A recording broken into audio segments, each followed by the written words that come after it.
We're doing Legally Blonde this time. If you don't already know, Legally Blonde is about Elle Woods, a California blonde who goes to attend Harvard Law School. As an undergrad, Elle fits pretty neatly into the sorority girl stereotype. Hyper-feminine, fashion-obsessed, comes from a wealthy family. At the start of the film, she's perfectly happy and thriving in her last year of college. That is, until her boyfriend Warner breaks up with her.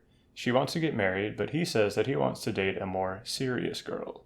He has dreams of being a politician and doesn't want to be associated with someone like Elle. Elle? If I'm gonna be a senator, well, I need to marry a Jackie, not a Marilyn. So you're breaking up with me because I'm too blonde? Elle is naturally hurt by this, but she aspires to win Warner back. And her plan to do this is by attending Harvard Law School with Warner. The decision surprises her friends and family, not because they don't think Elle can get in, but they can't imagine why anyone would want to. Despite how boring law school sounds, Elle is stuck on Warner. So she packs her things and moves to the cold, dark Northeast, where she is completely out of place. You see, despite being sold as a comedy with some light romance, Legally Blonde is primarily about misogyny. Once she is at Harvard, everyone around her treats her like an outcast. Elle is very stereotypically feminine, at least for 2001, and all the students around her at Harvard are definitely not. Her outward femininity leads her teachers and peers to believe that she can't handle the course load, so most of the film she spends her time asserting that her brand of femininity has no impact on her abilities to become a lawyer. She proves her worth in her classes and in her internship, and maybe most importantly, moves past Warner. Elle begins to work for herself rather than for her ex-boyfriend. Honestly, this movie feels like it's ahead of its time, which is probably why it has so much cultural staying power. This 90-minute comedy movie from 2001 was picking at the idea of how gender is expressed and how that expression can be met with prejudice. While Legally Blonde certainly isn't the first media to explore these topics, it was certainly about a decade before these ideas entered any sort of popular discourse, especially on the internet. The film also covers workplace harassment in an incredibly comprehensive way. Once Elle lands an internship at a prestigious law firm, she starts to notice some microaggressions coming out of the partner who hired her. This escalates to him making a pass at her, which, for a comedy movie, is incredibly tense and difficult to watch. This sends Elle into a spiral. She immediately doubts all of her previous accomplishments, thinking that they were all just because her boss thought she was attractive. The film even has one of her coworkers shame her for the incident, thinking that, of course, Elle couldn't make it here on her own, she had to sleep her way to the top. The emotions that Elle experiences, along with the treatment she receives, are starkly real. Legally Blonde's ability to address such difficult topics while remaining entertaining and funny are what makes it so good. This movie was probably the first time a lot of people, and especially people in my generation, saw something this explicitly feminist put to screen. And that makes the ending of the film that much more painful. The problem is really centered around one character, and that's Emmett. For most of the movie, he's excellent towards Elle. He's presented as the male ally of the film. Emmett only appears interested in helping Elle pursue her career. He seems to be one of the few people in the whole movie who doesn't judge Elle based on her appearance. When Elle is harassed by her boss, Emmett takes her side. Everything we see him do in the movie is him being a friend and mentor towards Elle. Until the end. And I mean the very end. In the final scene, where Elle is graduating from law school, text appears on the screen telling us that Emmet and Elle have been dating for the past 2 years. And Emmet plans on proposing that night. So, first of all, proposing on your partner's graduation day is an incredibly tacky move. I'm sorry, it's Elle's day, you don't need to make it about you two, Emmett. Second, and maybe most importantly, what the hell, why are they dating now? There was no sexual tension between these characters for the entire movie, and suddenly they're about to get married by the end. The whole movie has been pitching the idea that Elle can get by on her own abilities and intelligence, that her looks or her gender don't have to define her professional life. And then you find out that her mentor was into her. And yet, just because Elle and Emmett are dating doesn't mean that she's not necessarily fit to be a lawyer.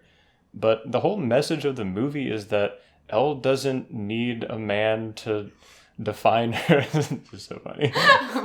But we had a whole scene where Elle is traumatized and goes to Emmett asking him if she only got to this internship because her boss thought she was hot. And Emmett consoles her And now 2 years later, they're dating. Like, it corrupts everything that Emmett did for her throughout the entire movie. They managed to undermine the whole movie with just a few lines of text. Look, you can just replace them with black bars and suddenly the movie's fixed. You can even write in whatever you want, just don't have them date. This scene is like flipping a switch for Emmett's character, tainting all of his previous scenes with a nice guy gets the girl message. When I first saw this ending, I assumed it was due to some sort of studio meddling. Like maybe some producer down the line thought that Elle needed a romantic interest by the end of the film to keep audiences interested, and put in these lines over the ending to give her one.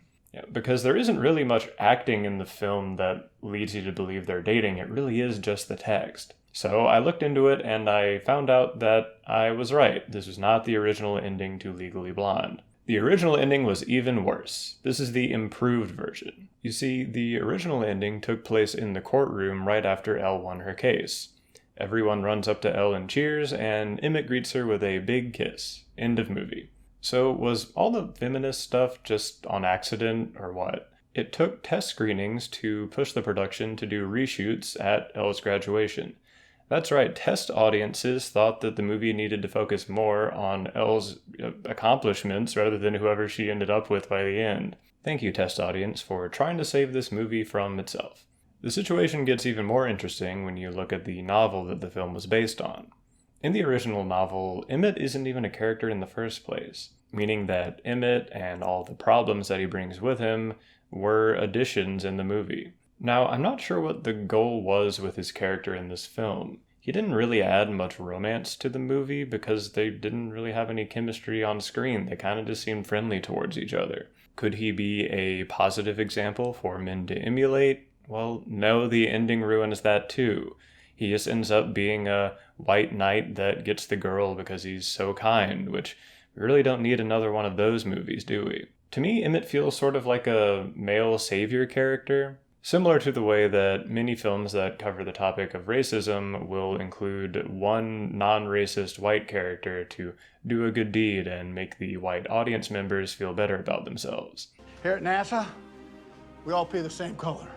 This is commonly referred to as the white savior trope. So Emmett is our male savior of the film, placed there so that male members of the audience feel less called out by the end of the film. Now, does this ending make Legally Blonde unwatchable? No, not at all. I still think people can watch this movie and get something positive out of it. Personally, I just pretend the text isn't there. Problem solved. I still like this movie, and this video isn't trying to call out anyone who enjoys it. It just hurts to see such a small addition to a story be so harmful. But this does reinforce a little theory of mine that dumb luck is the most important ingredient in a good movie. It feels like maybe director Robert Luketic didn't know what he had, that he just wanted a simple rom-com where Elle gets the guy at the end. Because Legally Blonde is a really fun movie with some really positive, important things to say that just might have been said a little bit on accident. Thanks for watching.